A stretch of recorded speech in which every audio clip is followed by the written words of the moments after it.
Sección 1. Descubriendo los intervalos musicales. Hola, amantes de la música. Bienvenidos a una nueva aventura sonora. ¿Alguna vez han escuchado una canción y se han preguntado cómo se crean esas hermosas melodías y armonías? ¿Qué hace que una canción suene tan mágica y envolvente? La respuesta está en los intervalos musicales. Estos son los bloques de construcción fundamentales de la música. En términos sencillos, un intervalo musical es la distancia entre dos notas. Esta distancia puede ser medida en tonos y semitonos. Es como medir la distancia entre dos árboles en un bosque.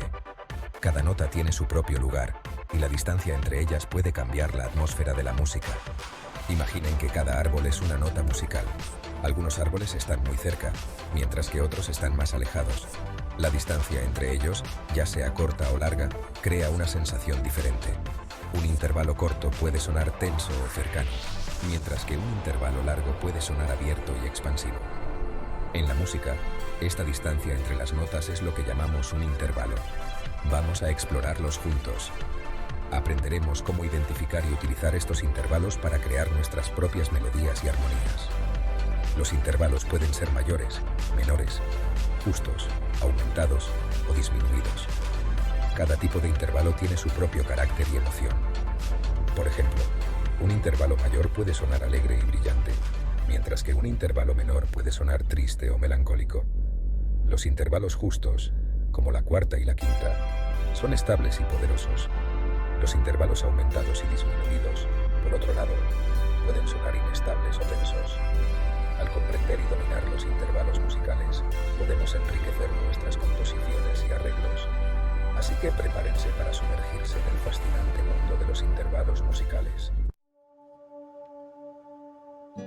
Sección 2. Las notas musicales. Ladrillos de la música. Antes de sumergirnos en el mundo de los intervalos, necesitamos conocer los elementos básicos, las notas musicales. Piensen en las notas como los ladrillos que construyen una casa. Cada ladrillo es importante y al combinarlos de diferentes maneras podemos crear diferentes estructuras. Las notas musicales son como esos ladrillos y al combinarlas creamos música. Las notas básicas son 7, do, re, mi, fa, sol, la, si. Estas notas se repiten en diferentes octavas, creando un rango completo de sonidos. Sección 3. Midiendo la distancia entre notas. Ahora que conocemos las notas, podemos empezar a medir la distancia entre ellas. Para ello, contamos tanto la nota inicial como la final. Por ejemplo, la distancia entre do y re es de 2, do 1, re 2. Esta distancia se mide en tonos y semitonos. Un tono es la distancia entre dos notas consecutivas, excepto mi, fa y si, do, que están separadas por un semitono. Un semitono es la distancia más pequeña entre dos notas en la música occidental. Sección 4. Intervalos mayores y menores. El color de la música. Los intervalos son la base de la armonía y la melodía en la música. Cada intervalo tiene su propio carácter y puede evocar diferentes emociones y colores sonoros.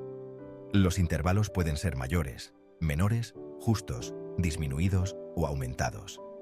Cada uno de estos intervalos tiene un papel único en la creación de la música. Los intervalos justos, por ejemplo, son estables y consonantes, mientras que los disminuidos y aumentados pueden sonar más tensos o inestables. Los intervalos mayores y menores son los más comunes y se diferencian por su color o sensación. Un intervalo mayor, como el de do a mi, tiene un sonido abierto y alegre. En contraste, un intervalo menor, como el de do a mi bemol, tiene un sonido más cerrado y melancólico. Un intervalo mayor suena alegre y brillante, mientras que un intervalo menor suena más triste o melancólico. Esta diferencia en el color del sonido es lo que permite a los compositores transmitir una amplia gama de emociones a través de su música. Por ejemplo, la distancia entre do y mi es de 3. Este intervalo es conocido como una tercera mayor y es fundamental en la construcción de acordes mayores. Si contamos los tonos y semitonos, veremos que hay 2 tonos entre estas notas, lo que significa que el intervalo es una tercera mayor. Este conocimiento es esencial para entender cómo se forman los acordes y cómo se puede manipular la armonía para crear diferentes efectos en la música.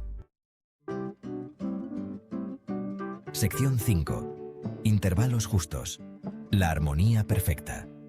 Los intervalos justos son aquellos que suenan perfectamente equilibrados y estables. Estos intervalos se encuentran naturalmente en la escala musical y son la base de la armonía musical. Los intervalos justos más comunes son la cuarta justa, que tiene 5 semitonos, y la quinta justa, que tiene 7 semitonos. Por ejemplo, la distancia entre do y sol es de 7 semitonos, lo que significa que el intervalo es una quinta justa. Sección 6. Intervalos disminuidos y aumentados. Dando un giro inesperado. Los intervalos disminuidos y aumentados son menos comunes que los mayores, menores y justos, pero añaden un toque especial a la música. Un intervalo disminuido es un semitono más pequeño que un intervalo menor o justo, mientras que un intervalo aumentado es un semitono más grande que un intervalo mayor o justo. Estos intervalos crean tensión y expectación en la música, y a menudo se resuelven en intervalos más estables. Sección 7. Ejemplos en el pentagrama. Viendo los intervalos en acción. Para entender mejor los intervalos, veamos algunos ejemplos en el pentagrama. Segunda mayor, do re, 2 notas adyacentes en el pentagrama. Tercera menor, do mib, 3 notas en el pentagrama, con un semitono entre la segunda y la tercera nota. Cuarta justa, do fa, 5 notas en el pentagrama. Quinta disminuida, do solb, 6 notas en el pentagrama, con un semitono menos que la quinta justa. Sección 8. La importancia de los intervalos en la música. Comprender los intervalos musicales es fundamental para cualquier músico, ya sea principiante o profesional. Los intervalos son la base de la teoría musical y son esenciales para entender cómo se construyen las melodías y armonías. Nos ayudan a construir acordes y progresiones. Los acordes, que son grupos de 3 o más notas que se tocan simultáneamente, dependen de los intervalos para determinar su calidad y sonoridad. Por ejemplo, un acorde mayor tiene una sonoridad diferente a un acorde menor debido a los intervalos entre sus notas. Los acordes son grupos de 3 o más notas que se tocan simultáneamente, y los intervalos determinan su calidad y sonoridad. Analizar melodías y armonías. Al identificar los intervalos en una pieza musical, podemos comprender mejor su estructura y significado. Esto nos permite entender por qué ciertas melodías nos parecen tristes o alegres, y cómo las armonías pueden evocar diferentes emociones. Al identificar los intervalos en una pieza musical, podemos comprender mejor su estructura y significado. Desarrollar el oído musical. Entrenar nuestro oído para reconocer los intervalos mejora nuestra capacidad para transcribir, improvisar y componer música. La práctica constante de identificar intervalos también nos ayuda a mejorar nuestra afinación y precisión al tocar un instrumento. Entrenar nuestro oído para reconocer los intervalos mejora nuestra capacidad para transcribir, improvisar y componer música. Además, nos permite apreciar más profundamente las obras musicales que escuchamos, ya que podemos identificar los elementos que las componen. En resumen, los intervalos son una herramienta poderosa para cualquier músico, y su comprensión y práctica pueden llevar nuestras habilidades musicales a un nivel superior. Sección 9. Conclusión. Abriendo las puertas a la comprensión musical. Los intervalos musicales son los bloques de construcción de la música. Al comprender los diferentes tipos de intervalos, podemos analizar, interpretar y crear música con mayor profundidad y significado. Así que la próxima vez que escuchen una canción, presten atención a las distancias entre las notas. Quizás se sorprendan de lo mucho que pueden aprender sobre la música simplemente escuchando con atención.